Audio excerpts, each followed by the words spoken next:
Hello again. I hope you had a lovely weekend enjoying the sunshine. We're going to carry on with our book this week, Auntie by David Walliams. We're going to read 2 chapters each day until Friday, and then we'll have another break at the weekend. I reckon we'll probably get it finished by Friday next week, but we'll have to wait and see. We'll read chapters 10 and 11 today. So if you can't remember from Friday, Wagner the owl caught Stella as she was trying to escape Saxby Hall. So chapter number 10, Locked in the Cellar. Of course, this is just for your own safety, child, lied Aunt Alberta. The woman had taken her niece down to a tiny, dark coal cellar in the vaults of the house. The walls, floor and ceiling were completely black with coal dust. The cellar was underground, so there were no windows. The only light was from a flickering candle Alberta was holding. Wagner was perched on her other hand. Stella, still barefoot and in her nightdress, had been forced to sit on the floor.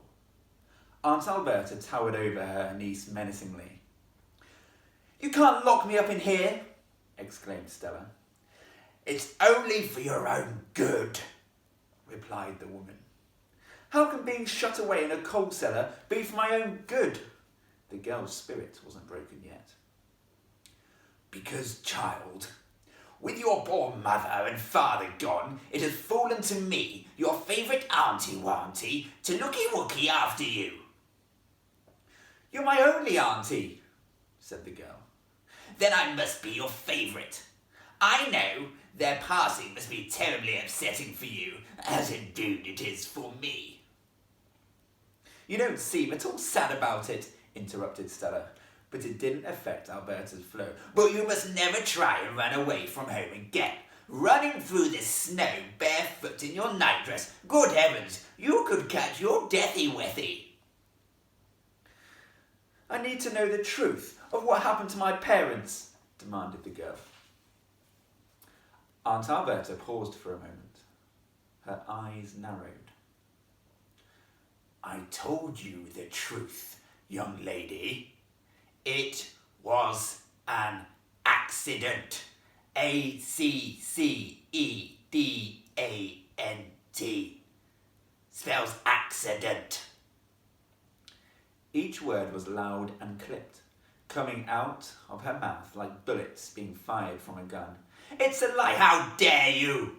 Wicked child, Aunt Alberta has never ever told a lie."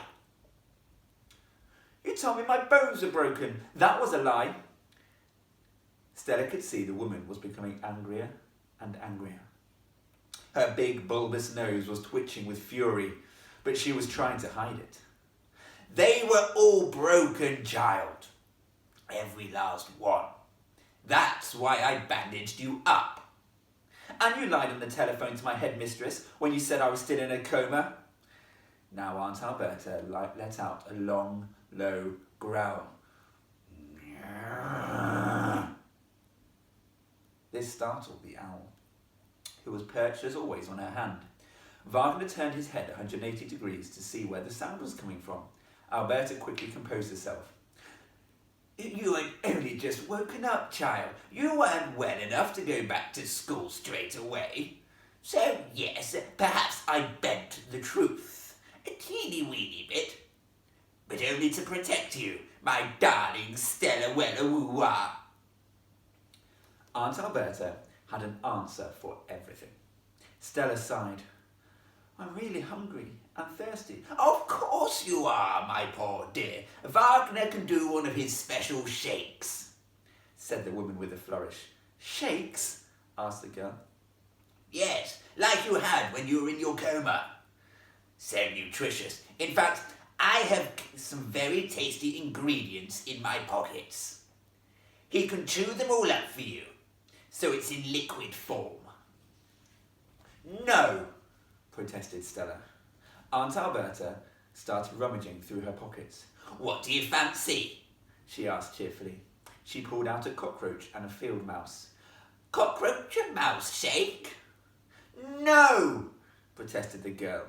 Aunt Alberta did some rummaging. sparrow and toad drink? No! Or how about a nice worm and mould smoothie? No! Wagner was becoming overexcited at seeing all this food and was bobbing his head and squawking in delight. His mistress dropped a handful of these poor unfortunate creatures into his bill. The owl began swirling them around in his mouth. You can have them all together. What a special treat! I think I'm going to be sick, said Stella, covering her mouth. There's a bucket in the corner, child. You can do your toilety-woilety in there too. Your poodle pops and your wee willy wee wees. The woman turned her attention back to her owl. Wagner, swallow. The food slipped down his throat. There's a good owly wowly.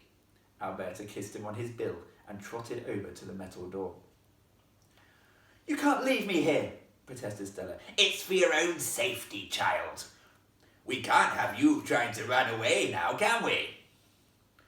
Well, where are you going? Asked the girl. I need to find those deeds. They were nowhere to be seen in your father's study. I tried interrogating Gibbon, but the old fool mistook me for a horse. He kept trying to pat me and feed me sugar lumps from his hand, saying, "Nice horsey." Stella tried to stifle a laugh as her aunt continued. I've turned this house upside down looking for those deeds.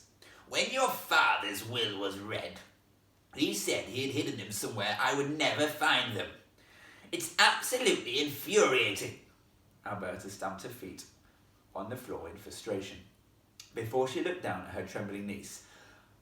Are you sure you don't know where they are, Stella? Yes, replied Stella, a little too fast this time. Alberta could sense the child was lying. Surely your dear papa would have told his darling daughter. No. Stella gulped again. She knew exactly where the deeds were. Her papa had told her his hiding place, and it was ingenious.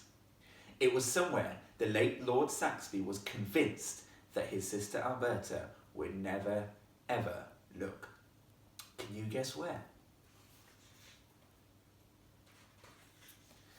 Chapter 11. Behind the Walls. The deeds were hidden in the Tiddlywinks rulebook. In searching for the deeds to Saxby Hall, Stella's father Chester was sure his sister would empty the safe, ransack his study, even tear up the floorboards. But she would never ever look there. Of course, Aunt Alberta was a dreadful cheat at Tiddlywinks. The official rules of the game were of absolutely no interest to her whatsoever. She had her own rules. Alberta's rules. Rules that she could change on a whim. The book had never even been opened. It was the perfect hiding place for the deeds. In the coal cellar, Aunt Alberta looked down at her niece. Well, Stella, you need to have a good old thinky-winky about where those deeds are hidden. I have no idea, Auntie. Yeah, so you keep saying. Perhaps after being left down here alone in the dark for a few days, you might just remember Toodle Pip. With that, Aunt Alberta slammed the thick metal door behind her and locked it. This time she took the key out of the lock for safekeeping. She wasn't going to be caught out like that again.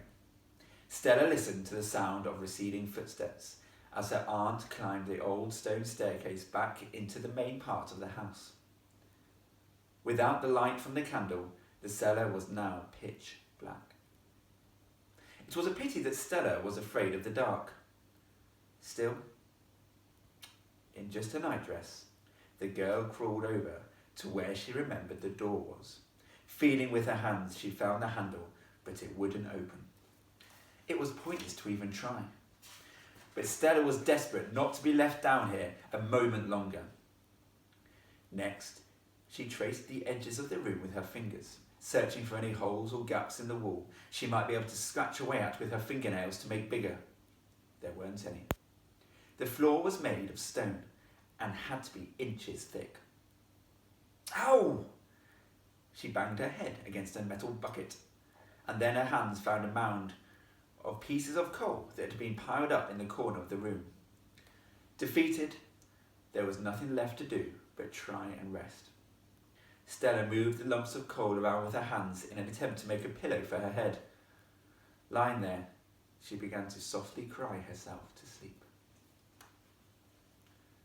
Just as the girl shut her eyes, there was a sound. It was the sound of someone or something moving around behind the walls. She had heard the exact same noise before while drifting off to sleep in her bedroom. Back then, when she still had Mama and Papa, Stella would sometimes become so frightened she would run into their room. There her mother and father would give her a big cuddle and she would snuggle under the blanket between them. They would gently stroke her hair and plant tender kisses on her forehead. Papa would tell her it was just a tiny mouse or the rattles and clanks of the silly old water pipes. How Stella wished she could run to her parents' bedroom tonight. She would trade anything, all of her future and all of her past, for one last family hug right now. The sound was becoming louder. That someone or something was on the other side of the wall, but moving nearer and nearer to her. It was far too loud to be a mouse, and there were no hot water pipes or the like all the way down in the coal cellar. Stella didn't dare breathe.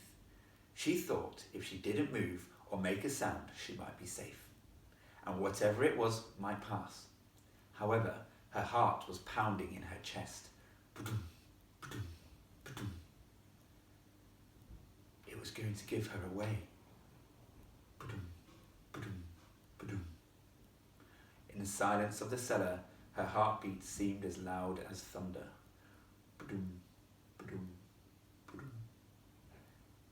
Stella held her breath. Then out of the gloom, she heard a voice. A child's voice, saying, "Help me!" The girl screamed in terror. I will read chapters 12 and 13 tomorrow.